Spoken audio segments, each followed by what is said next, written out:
5, 4. And a very good morning, everyone, and welcome to winter webinar series at Southern Regional College Business Support Team. This is webinar number 6 of 8, and what has been coined Webinar Friday. So you're very, very welcome. Today, I'm delighted to have my colleague Darren McSherry. Darren's going to be talking about marketing versus marketing. Is it effective? Traditional marketing versus commercial marketing, and really what you need to know in terms of your marketing. How effective is it in terms of your spend? So great presentation coming up with Darren. Darren and I have had many good chats recently about this, so I know you're going to really enjoy this one. So just a reminder that this is 6 out of 8. In 2 weeks' time, this day 2 weeks, we have number 7, which is with another colleague, Darren. We're going to be looking at photography. We're going to be looking at Photoshop. And then the last one in 4 weeks' time today, with my colleague Cathal and I, we're going to look at, again, revisit augmented reality and virtual reality. Now, these presentations are all available on our SRC Business Support site. If you go into that and click on the news section, you will see not just the winter webinars, but you will see last summer webinars. So you have the presentations, all the presentations, and please also go to our YouTube channel where you will have the full video of all of the seminars. Now, today we are ably assisted by Aisling and Sarah. I don't know who's going to do the summary, but we'll soon find out that part of it. And if you have any questions, would you please put them in the chat window? We're not able to answer questions during the presentation. Darren, I may occasionally pop in if that's okay, and maybe stop you and ask a question or two. So your microphones will automatically be muted. There's the chat window, little red dot, if you pop your question into it. Now we are ready to go. So I'm going to hand over to my colleague, Darren. Darren, thank you. Kieran, thank you for that introduction, and good morning, everyone. Thank you for joining us this morning. This morning, we're going to be looking at webinar content. Is going to be focused on how do you know your marketing is effective. And today's topics, we're going to be looking at a look beyond vanity metrics. It's not what you know, it's what you can prove. Marketing and commercial marketing, and commercial measurement and techniques. Let's look at what marketing is and what it should be. And according to the Chartered Institute of Marketing, marketing is the right product to the right person at the right price at the right time. Now, there's lots of rights in there and things that need to be done, and factors and elements that need to be considered. And this is for businesses and for marketeers who share this challenge. And I guess, which leads nicely on to, let's look at the elephant in the room. The elephant in the room being, yes, marketing can be viewed, excuse me, as a cost, but no, it is an investment. And it's an investment in your business, it's an investment in the customer, and it's an investment into the strategy of your business as a whole. Looking at marketing, I thought it was important to just start this in terms of the annual economic contribution of marketing to the UK economy. And in this case, I would normally ask the question if the audience could engage with this, but this is a 2017 figure for the UK, and this is an economic contribution that marketing contributes, 268 billion. So we look back at the last slide and we think about, is it a cost? It's an investment.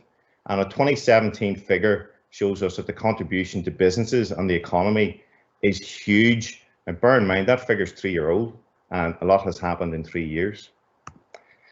For marketing, being seen is very different to being heard. And really, this has never been more crucial in today's marketing landscape and business landscape. We have an absolute proliferation of marketing tools and channels, and there's been a lot of overlap with systems and technology because of consumer change. And it's been so easy now to contribute and implement marketing campaigns to be seen. but being seen is only part of the process. Being heard by the right customer, and as the earlier slide says, the right customer, the right product, the right price at the right time, it's really the trick. So we're going to look at some vanity metrics examples. And total media spend can be seen as a vanity metric. We've spent 200,000 on a TV advert. It's UK level. You know, it's 10 spots a day. You know, that vanity of being seen on a huge spend, it's great to have that. However, if it's not aligned with smart objectives, there's a lot of wastage there. There's no real clear measurement, and it can be seen as a vanity metric. Equally, social media likes and followers. Again, the trick is to align these metrics to a business objective. And you know, whilst social media likes and followers are good to have, really you want to drill down again to see, well, okay, how many of these likes and followers are potential customers or have the persona of our existing customers and who have a higher propensity to buy, and how can we influence these customers? Because as we all know, or what we should know, is it's very easy to get likes, but getting quality likes and followers and customers is very different. Website visitors is an important one. And again, you know, you can have massive spikes in traffic on your website or your e-commerce store, but really that needs to be aligned with, okay, once they've arrived, what have they done? Have they completed a call to action, an objective, a goal? Have they submitted an inquiry? Have they bought anything? And that goes, you can drill down on website visitors, but just looking at website visitors in isolation just isn't enough. It only tells part of the story.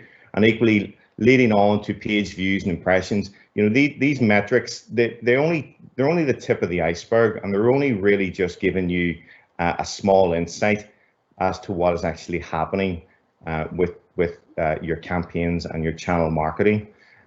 Email open rates, again, it's great to know what the open rates are, but equally who's opened those, which customers have they inquired, what have they done, how many pages have they viewed, have they submitted the inquiry. You know, you really need to dig further down in the data once a customer or indeed a prospect has clicked or went past this initial step in this vanity metric that we're looking at. And really, these metrics, they can be pointless unless they're paired with a specific business objective, which in many cases they're not. So how do we recognize vanity metrics? And as I said, we have a proliferation of technology and channels that we have now available to us, and they're easy to be found, they're easy to obtain. All platforms supply them. Like if we look at the likes of YouTube, or we look at the likes of Facebook, or we look at the likes of Google search, and goodness me, even email marketing, you know, all of these platforms have default data sets and dashboards that give us vanity metrics, and really they're only part of the picture. They can be ambiguous when it comes to return on investment, and it's a struggle to really discover the true business value of these metrics. So that's really why there's a requirement and a need to look beyond. Okay, it's okay to tip your hat at the vanity metrics, and okay, they're there, we're aware of them. However, let's look beyond that. And as I said earlier, it's the tip of the iceberg. There's so much data available to us, we really can drill down a lot further. The focus here for marketing, as we know, is to find customers and attract prospects that have a need or an interest. And to really, once we do that, we need to use relevant commercial measurement. And we're going to look at that now. We're going to move into the measurement and what those techniques are and the terminologies are, and some examples as well. Why this is important. Being in marketing now 20 years, holding senior roles in big organizations and companies, you know, I've been there, and, you know, a business owner is no different. When you make an investment into marketing, you know, there's no point in having guesswork and saying, okay, we invested X into these channels. What did we get? You really don't want to be there. And I always viewed this as it's almost like a courtroom. You know, it's about proof, and really with the proof you need data, and data gives you evidence. And if you've got evidence, then it supports your marketing and the investments that you're making for your business. Let's look at some ways of looking and segmentation of marketing. We can look at, for instance, product portfolio performance. So we can look at the items and the products that's being sold as a result of marketing on a cost per unit. So we could look to say, okay, such as £3.47, if we're looking at volume or FMCG. Promotion results, we can look at response and conversion rate, such as 14%. We can also look at price effectiveness. So have we got sale price variations? Do we increase, decrease by, say, 4.3%?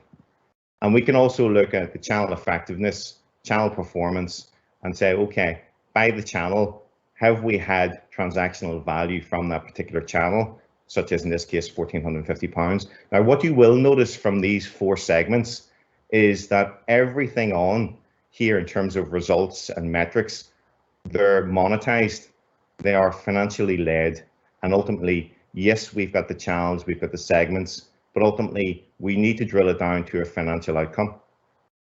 And crucially, these segments, they can be used by different types of customer, or they can be used by geographic area. So, you can really use these tools to really apply in different variations.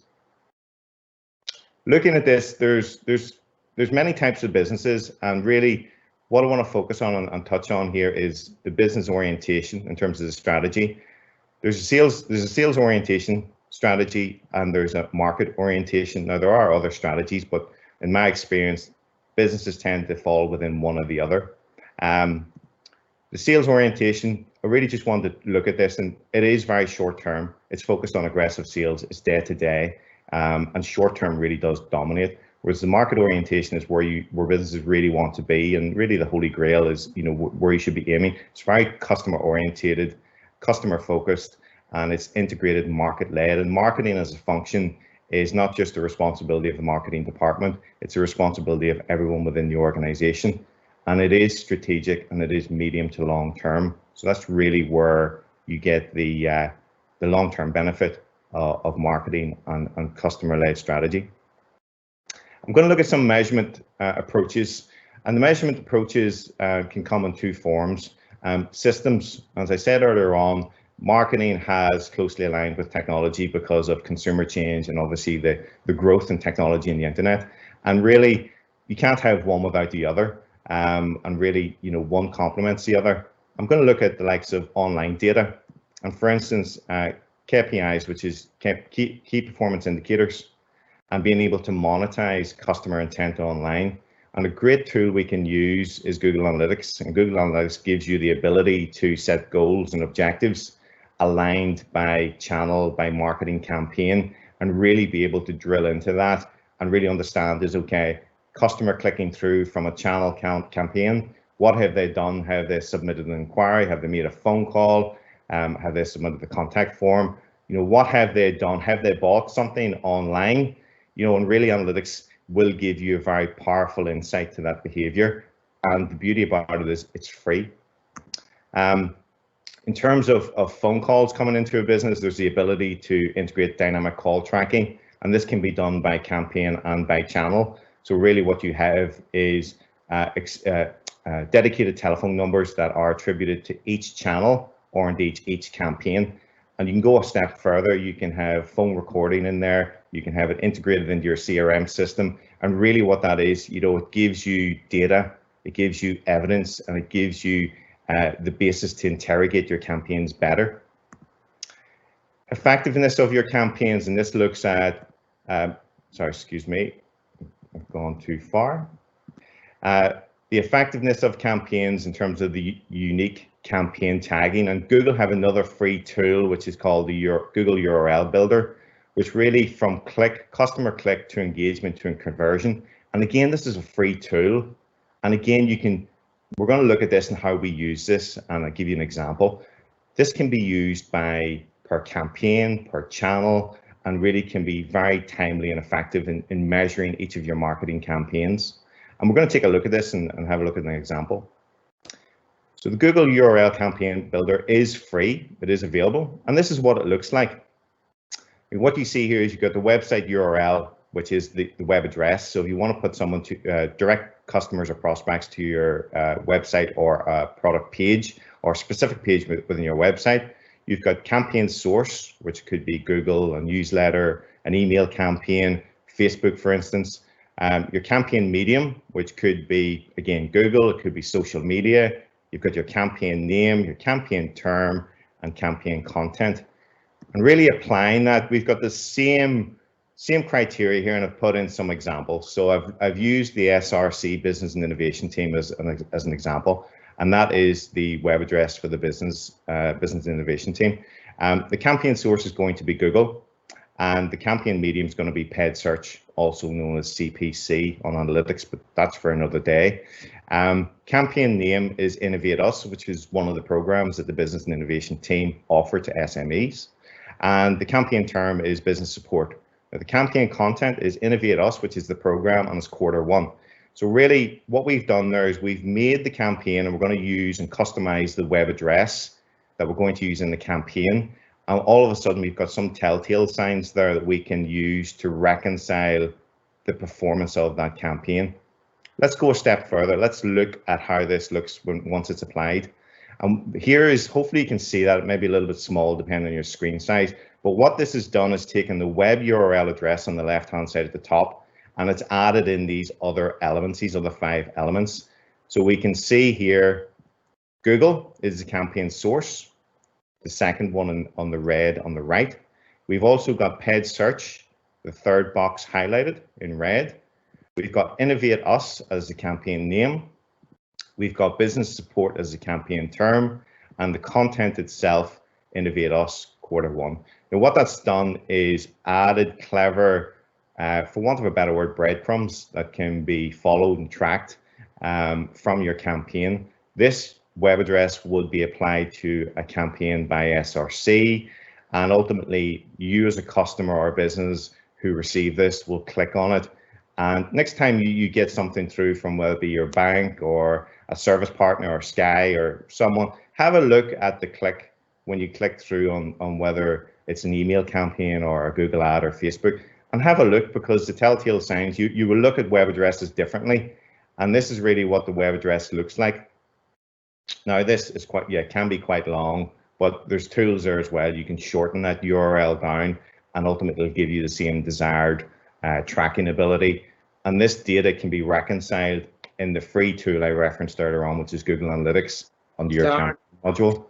Could I come in there, Darren? Of course, Karen. Yeah, no, great. This is, you're right in the middle of it now. I can see how this is so useful to businesses, and I love the way at the start you talked about the vanity metrics. I was intrigued.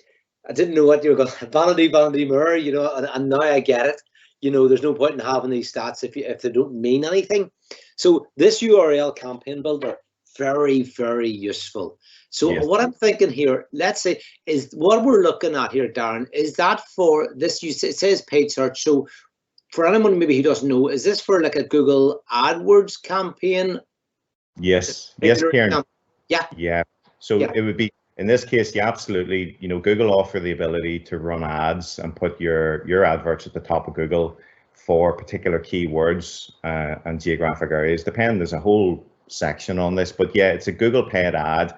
And really what you want to do here is qualify the campaign and the campaign source. So ultimately where you want to get to here is, as I said earlier, you're leaving the breadcrumbs so that when you go in during the campaign or after the campaign, when you go into the likes of Google Analytics or other tools for that matter, you will be able to reconcile the performance of this particular campaign.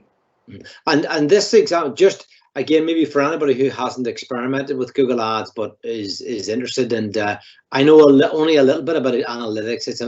To some it can be a minefield, but as you say, once you dig into it and you understand it, there's a lot of real value. But let's say for this campaign, and it's very relevant to us in business support. If I said to you, could this be £100 worth of value here that we spend over a, 14-day, 21-day period? Could that be an example? That could be an example. Yeah, that could be an example. Okay. No, this is really good, Darren. Thanks. Fire on. Thank you. Okay. Thank you, Karen. So really, URL, so what we're looking at here is breadcrumbs, and we're looking at an evidence-based approach. And these are the tools, one of the tools that can be used. The purpose of these tools is to really have sources of truth. You know, as I said earlier on, there is, you know, lots of vanity metrics out there. There's lots of data. There's lots of reporting. But really what you want to get down to is sources of truth, credible sources and commercial measurement that you know and trust.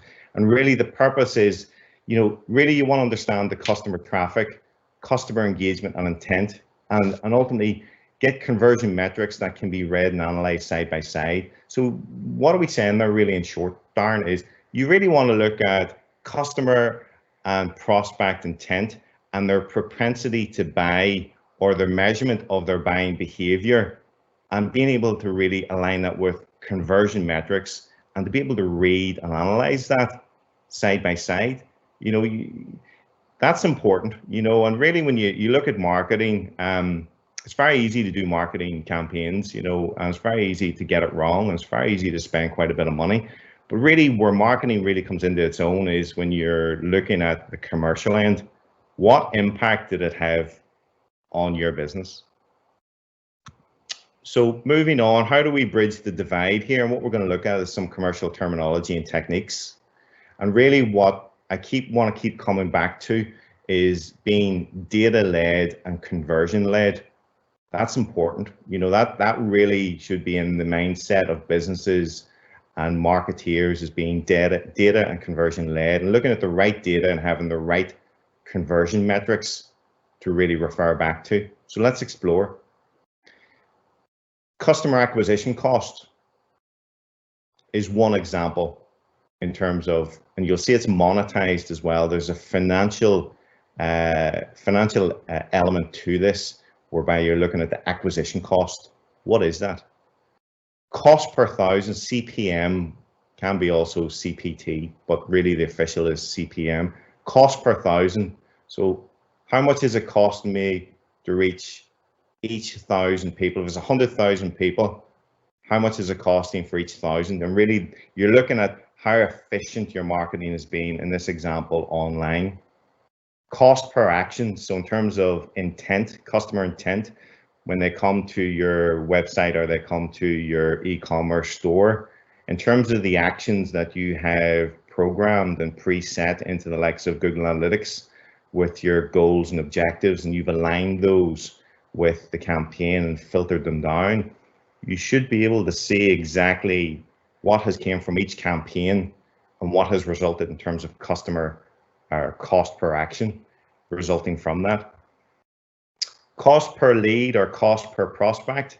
Again, these are all financial measurements, and really these are applicable when you've got the commercial measurement in place and the framework in place to do so. Customer lifetime value, you're not only looking, and this coming back to the business orientation earlier on, where you had a sales orientation, which is very much dominated day to day, really doesn't look at the customer lifetime value, whereas the market orientation does. When you look at customers, you want customers for life. You just don't want them for a one-time purchase. You want repeat purchases. So it's vital to understand what that lifetime value is, or being able to forecast what that lifetime value is expected to be. Sources of truth, we touched on that earlier on as well, in terms of having the systems and the data and having a reliable commercial framework to call upon when you actually look at, okay, I've invested X amount of pounds into marketing. What has been my return on investment? And these sources of truth are important to go back to and refer to. And equally, there's an investment in marketing, but it has to be said, there's an investment in systems, and knowing the systems and knowing the right data to look at to really measure your marketing. And the big one here is the holy grail, which is the return on investment. And these are just 6 examples, 7 really, when you look at return on investment. These are just some examples. There are others, but I mean, these are some fundamentals in terms of being financially led and really understanding how the investment in marketing contributes to the bottom line of your business or a business. I'm going to look at some campaign and metric examples. In this example here on the left, we have categorized each of these metrics And we've said, well, okay, they're bronze, silver, gold, but really where we want to go with this is we want to look towards the right of the screen in terms of outcomes. And this is a brand building marketing campaign, which can be difficult to really align that to commercial outcomes. And you can see here, this brand building marketing campaign is geared towards very much awareness and intent. So it's very different to the likes of performance marketing campaigns, where we've got the same criteria, the same grid, and we've got the goals in place. But if we look at the left-hand screen of the brand building on outcomes and compare that to the campaign goals outcomes on the right, where the performance marketing campaign is, you start looking at lifetime value customer, you start looking at gross profit, you start looking at cost per acquisition. And the performance-based marketing really is in terms of the commercial end, that's where you see more of the commercial measurement in terms of understanding how it's contributing to your bottom line. Looking at marketing and what, Google are a major player within the online world, a dominant player in the online world, and have a great toolkit for businesses to use. And really they're saying is, businesses and marketeers, they must understand how customers react on a nearly real-time basis.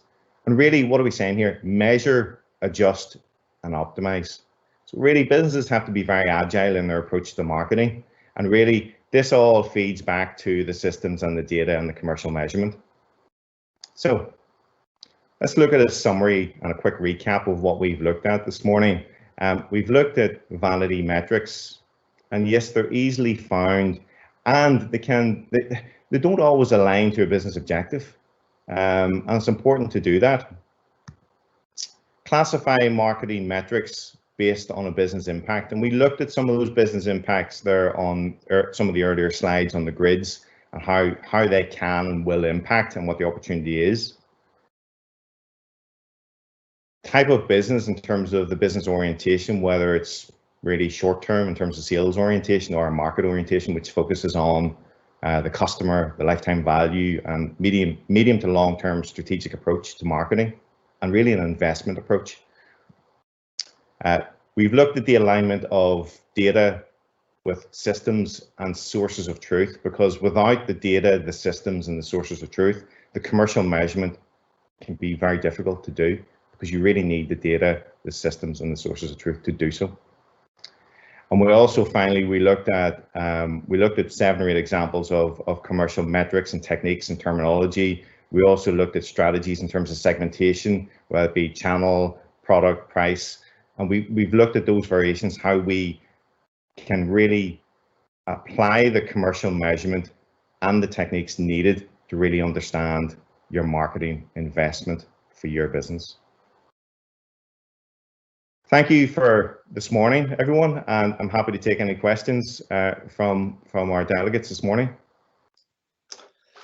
Darren, thanks a million. That was very, very, very timely reminders about the what we need to think about when we're marketing. Would you mind, Darren, going back about 3 slides? The one where you had the brand awareness against the, I think it was performance, or it might have been sales performance. I think that's it there. That's it there. Aye, one forward. No. The other way. If you go the other way, where they had the slide by slide. Aye, it's after this one.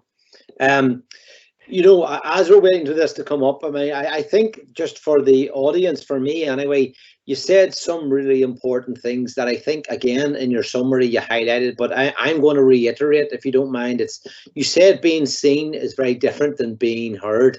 Darren, I use that, as you may know, I've been taking up podcasting in the last number of months with some very good supporters here who are waiting on my podcast 4 and 5 to come soon. But, being heard is a lovely way of putting that.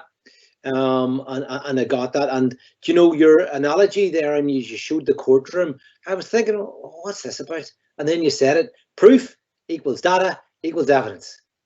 So let's think about that when we're proof, data, evidence. Fantastic. I guess for maybe in this audience, there are those that are experts in Google Analytics. As we were talking, I just dug in again to the analytics, and there is a lot of tools out there. I think, again, that's something that you do with your businesses, and I guess at Southern Regional College we could help with that. The whole analytics is a critical area, and this notion of the sources of truth. And you said in your different roles, you've had to do this to prove the business cases. Being when you talked about the data and the conversions and the focus being on the conversions. Now, on this slide, I thought this was really, really interesting, because it's not all, like when we're setting up our businesses at the start, we do need to really, really build the brand up. Or there's 4 of our my colleagues and I today, and we wanted to build our personal brands. But we would be on what I'm looking at is the left-hand slide here is the brand building marketing campaign. I want to build my brand before I actually really start to make sales. So this was really, really interesting when you put them side by side and how the emphasis can be different. Yeah. I just thought I've never seen it done like this. Just thought it was very, very interesting, because, the one on the left is maybe people are more familiar with in terms of brand building. Yeah. And the performance marketing, I mean, really, really good. Darren, there's a couple of questions, if you're okay to take them, that have come in. Yeah. The first one goes back to, I think, your earlier slides about how could you explain a bit more about how price effectiveness works? Just there was a slide, the sales price variation was at 4.3%. Could you explain just a bit more about how that works, please? Let's get that slide. So price effectiveness. Yep. Yeah, it was. Could you explain a bit more how price effectiveness works? Yeah, the price effectiveness, what you can do here for marketing, we're focused on here is the price in terms of, okay, does the price and the variance in price have an impact on sales and the propensity to a customer or prospect to sell? You look at the likes of the retail environment, and, when a sale is done, then everybody knows there's value in a sale, but really, beyond the sale and beyond that call to action for sale, you can look at and do some experiments, and experiments is important here for the likes of price effectiveness and these other forms of measurement. There's a terminology out there of testing, and it's effectively split testing, but for the more technical. But in terms of testing, you can test the price effectiveness of your product or service, and you can test that by marketing, by channel, by campaign, by experimentation with different audiences and different types of customers and different types of prospects. Could I come in there on that? So say you have, I'm familiar with the tourism industry. Say let's take the airline industry there. Yeah. So without naming an individual carrier here, so the low cost, that's what was called the low cost carriers. Yeah. Kind of revolutionized the airline industry 20 years ago. And if I take the term early bird booking, book early, and you're, inverted commas, rewarded for that. Yes. So, would the airlines, I mean, up to today, we're living in a very different world at this moment, but the airlines would they be focusing on these tools of sales price variation, for example? That would be a form of it, yes, because really they're incentivizing, well, they're clearly incentivizing customers to book early. So there's a price incentive there to do so. That's a very overt way of doing it, because they're being very clear with the customer. In terms of the experimentation, you can experiment if you want to really do some experimentation on finding, what is receptive and what is acceptable to a customer in terms of a price point. You can do some experimentation in isolation with various customers, particularly if it's a new type of product. But in the airline industry, Kieran, that's a good example of being a very overt way of doing it in terms of price effectiveness, and having a variation there and a clear incentive to, in that case, make your airline booking early. It sounds like I'm hogging all the questions here, but just to come in on this one. So what about Black Friday then? So, or this, special, time of the year when it's seasonal selling retail campaign. So Black Friday, are you able to use this kind of tool with Google here to measure how effective was that? Absolutely. Black Friday, and other key dates in the year, you know, people know them, people expect them, and it's now become synonymous that you're going to get a fantastic deal. So people will hold out until the Black Friday comes around, or your January sales, for another example, in a normal environment. But yeah, the Black Friday, you know, when you see prices change and you see, you know, you typically in a day-to-day or 11 months of the year, 51 weeks of the year, you pay X amount of pounds normally for a product or service. But then when Black Friday comes along, that price becomes so attractive that, you know, it's too good to turn down. But really what Black Friday is showing customers is it's a strong call to action.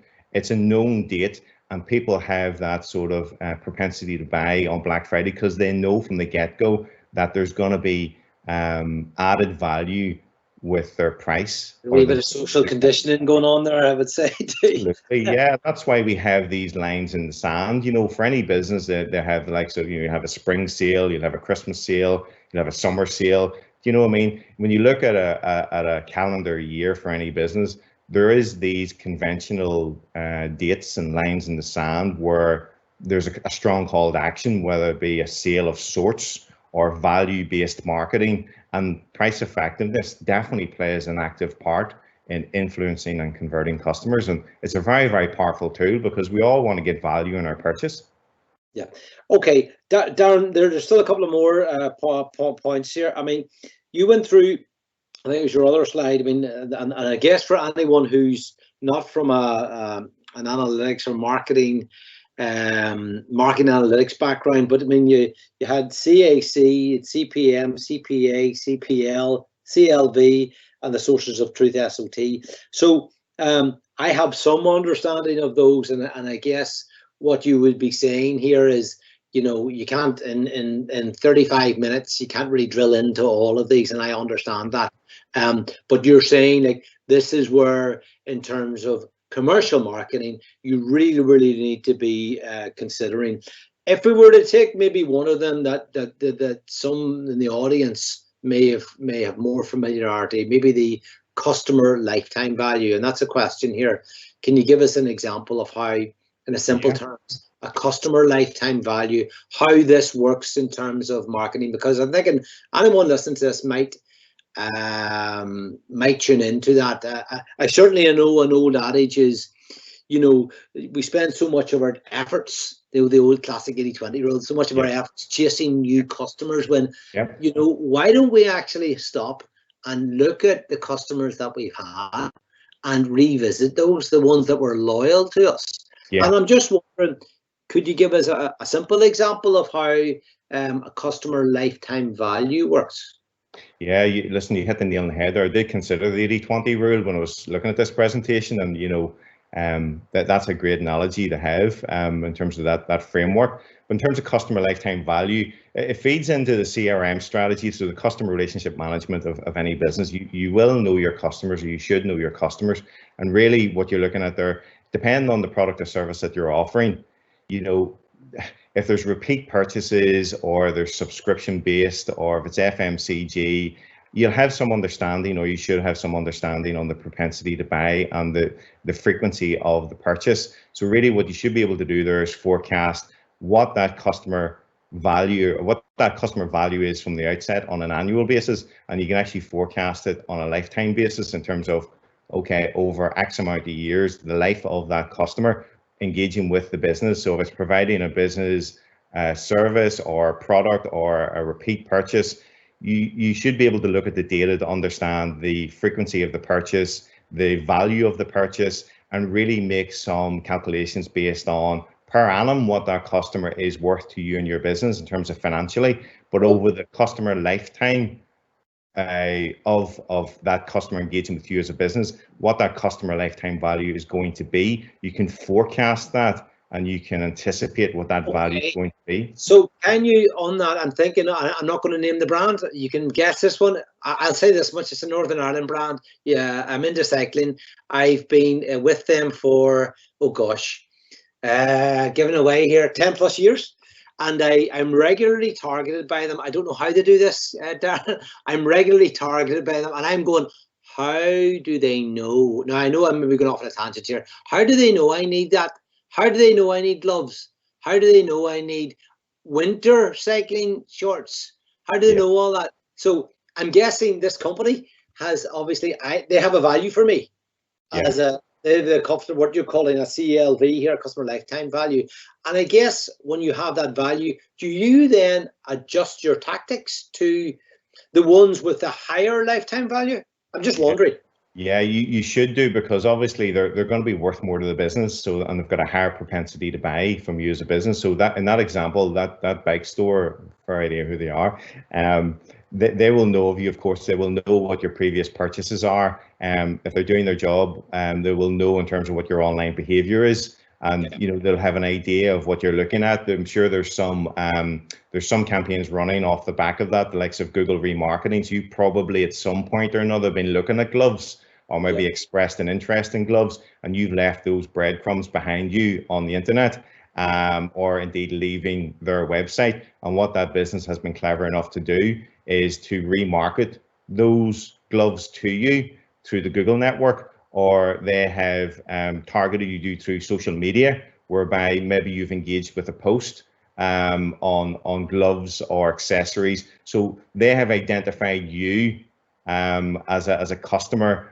with a higher propensity to buy, and they know exactly what you're looking at, and that's very timely. So they'll know the product, they'll know the timing, and they'll know that you're actually in the market to buy that product. So we look back there at some of the points we made at the start. It's the right product to the right customer at the right price at the right time. So what that cycling company has done is used the data and used the channels available through marketing, effectively online by the sound of it, that they have targeted you and identified you with those 4 elements to make sure that, okay, this customer's got that propensity to buy. Let's engage with that customer and let's convert them into a sale. Okay, so is it hard to, the customer lifetime value, again, for anyone listening, is it, again, with your support or our support at the college or others, to understand the concept of customer lifetime? It's easy enough to understand and apply. Yeah, it is. It is, and really, it's a CRM strategy. Really, you know, it's known. You know, many businesses will know who their customers are on a personal level. They'll be in and out of the shop, they'll be in and out of the business. They'll be talking on the phone or on social media. But really, what you need to do with that, there'll be a point of sale or an EPOS system or the CRM system.